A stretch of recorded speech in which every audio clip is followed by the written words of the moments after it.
Assalamualaikum warahmatullahi wabarakatuh. Perkenalkan, saya Muhammad Novalian Naba. Saya mahasiswa S3 Sukabumi, 2 sarjana keperawatan dari kelompok 2. Saya di sini akan melakukan konseling gangguan kesehatan reproduksi postoperasi mioma uteri. Tujuannya untuk mengedukasi dan memberikan wawasan kepada klien tentang mioma uteri. Assalamualaikum Ibu. Perkenalkan, nama saya Muhammad Novalian Naba. Ibu bisa panggil saya perawat Novali ya Bu ya. Ya, oke Bu, di sini saya akan penyuluhan ya Bu tentang mioma uteri. Jadi tujuannya untuk menambah ilmu ibu juga, terus menambah ilmu kedaerawanita ibu ya. Seperti ini kan mioma uteri itu ya Bu ya. Baik Ibu, sebelumnya apakah saya boleh bertanya Ibu? Boleh. Baik, siapa nama Ibu? Rupeha Juleha Al-Ashhab.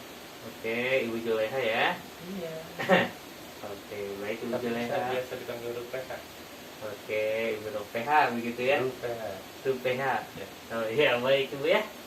Nama yang bagus Ibu ya. Iya, makasih. Ya, sama-sama. Oke, baik Ibu. Untuk penyuluhan ini, untuk waktunya kurang lebih 10 menitan ya Bu ya. Apakah Ibu bersedia? Oke baik Ibu, kalau begitu kita langsung saja ya ke materinya Bu ya. Oke baik Ibu, kita lihat ke sini ya Bu ya, untuk lebih jelasnya. Baik Ibu, yang pertama kita akan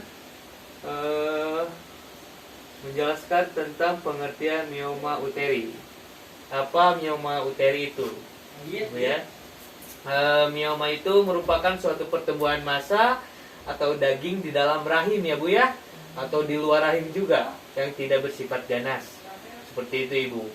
Kemudian mioma berasal dari sel otot polos yang terdapat di rahim, dan pada beberapa kasus juga berasal dari otot polos pembuluh darah rahim juga Ibu ya. Kemudian jumlah dan ukuran mioma bervariasi Bu. Terkadang ditemukan satu atau lebih dari satu juga Bu ya. Seperti di gambar ini Bu ya. Ada berapa ini? 5 Bu. Gitu. Jadi gak cuma satu tapi Ini bukannya 6 ya? oh enggak, ini 5. Oh iya 6 Ibu ya. Salah saya. Lihat tuh. Oh iya. Seperti itu Ibu ya. Tidak hanya satu, melainkan bervariasi Ibu. Bisa lebih dari satu juga. Oke, lanjut. Pada umumnya mioma terletak di dinding rahim dan bentuknya menonjol ya Bu ya, ke rongga endometrium atau permukaan rahim. Sebagian besar mioma tidak bergejala ditemukan pada wanita usia 35 tahun Ibu ya. Sedangkan sebagian kecil lainnya ditemukan secara tidak sengaja sewaktu pemeriksaan rutin pada wanita usia reproduksi atau usia subur. Jadi sangat jarang sekali ya Ibu ya ditemukan mioma uteri ini pada wanita usia reproduksi atau usia subur ya Bu. Rata-rata 40 tahun ke atas Ibu ya ada tuh mioma uteri, tapi tidak semuanya Bu gitu. Oke baik Ibu, kita masuk ke faktor risiko mioma uteri. Apa sih faktor resikonya gitu Bu ya, mioma uteri ini? Nah, yang tadi sudah saya jelaskan ya Bu tadi, sudah berusia lebih dari 40 tahun, sangat rentan ya Bu ya, seperti itu terkena mioma uteri. Dan untuk usia muda sangat jarang terkena mioma uteri Ibu ya.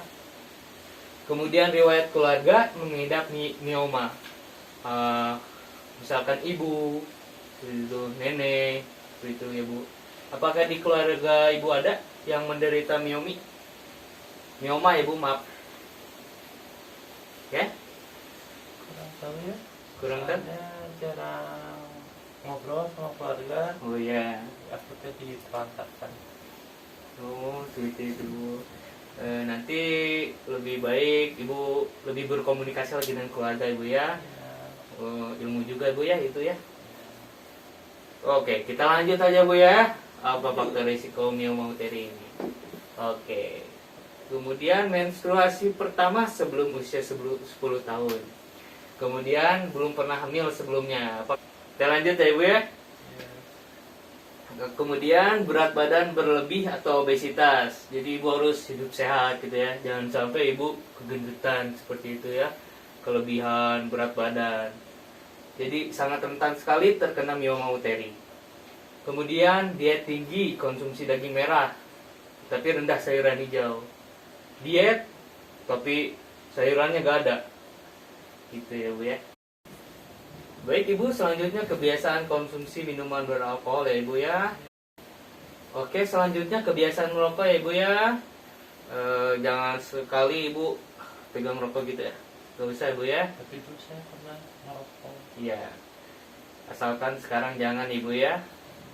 Hindarilah ya Bu. Jauhi rokok. Tidak baik. Oke, lanjut Ibu ya. Penggunaan alat kontrasepsi hormonal yang tinggi estrogen. Oke Ibu, kita masuk ke gejala mioma uteri ya Ibu ya. Oke, saya bacakan. Umumnya mioma tidak menimbulkan gejala yang disadari pengidapnya.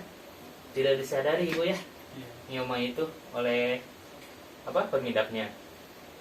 Kemudian beberapa gejala umum yang dapat dirasakan antara lain. Tapi ada gejala umumnya Ibu ya yang dapat dirasakan oleh penderita mioma. Itu yang pertama, menstruasi dalam jumlah banyak. Sebenarnya menstruasi dalam jumlah banyak tidak hanya mioma uteri Ibu ya. Bisa jadi terkena penyakit lain. Tapi salah satunya bisa terjadi mioma uteri Ibu ya. Seperti itu. Kemudian perut terasa penuh dan membesar. Sesak gitu ya Bu ya.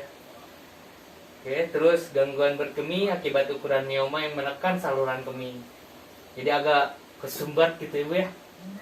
Ya.